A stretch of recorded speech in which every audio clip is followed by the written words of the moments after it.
Hey everyone, I am Yogesh learning JavaScript and sharing what I learn. तो आज हम देखेंगे होस्टिंग इन जावास्क्रिप्ट। होस्टिंग क्या होती है जावास्क्रिप्ट में?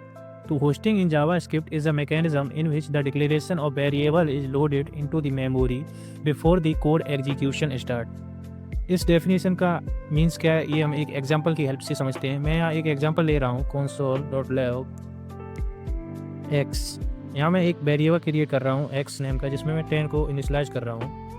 तो इसका मतलब क्या होता है कि जब भी हम किसी वेरिएबल के डिक्लेरेशन और इनिशलाइज होने से पहले उसकी वैल्यू को एक्सेस करेंगे तो जावास्क्रिप्ट क्या करती है, तो जावास्क्रिप्ट एक वेरिएबल क्रिएट करेगी x, जिसको कि उस कोड के एग्जीक्यूशन के स्टार्ट होने से ही पहले मेमोरी में लोड कर देगी, और उसकी जो इनिशियल वैल्यू होगी वो अनडिफाइंड होगी।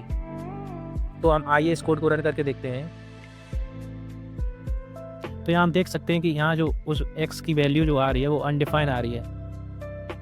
तो मैंने यहाँ एक डायग्राम बना रखा है जिसकी हेल्प से हम अच्छे से समझ पाएंगे कि बिहाइंड द सीन जावास्क्रिप्ट कैसे कोड को रन करती है।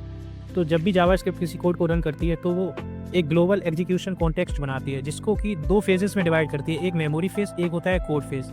मेमोरी फेज में क्या होगा कि जितने भी हमारे प्रोग्राम में वेरिएबल डिक्लेरेशन और इनिशियलाइज होंगे उनको इस मेमोरी फेज में लोड करा देगी, और उसकी जो इनिशियल वैल्यू होगी वो होगी अनडिफाइंड। उसके बाद कोड फेज में क्या होगा कि कोड फेज में ये एंटायर कोड को, जावास्क्रिप्ट के एंटायर कोड को लाइन बाई लाइन रीड करेगा। तो सबसे पहले हमारी लाइन क्या थी उस कोड में, console.log x।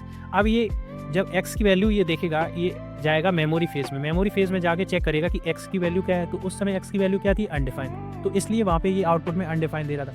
उसके बाद सेकंड लाइन में जाएगा, ये x की वैल्यू को ये 10 कर देगा, ठीक है, 10 कर देगा। तो उसके बाद जाएगा मेमोरी फेज में। मेमोरी फेज में क्या करेगा कि जो अनडिफाइंड था उसकी जगह पे ये x इक्वल टू 10 कर देगा। अगर हम उसके बाद यहाँ पे console.log करा x की वैल्यू को प्रिंट कराएंगे तो उसके बाद क्या आएगा, उसके बाद ये x की वैल्यू को 10 प्रिंट करेगा। तो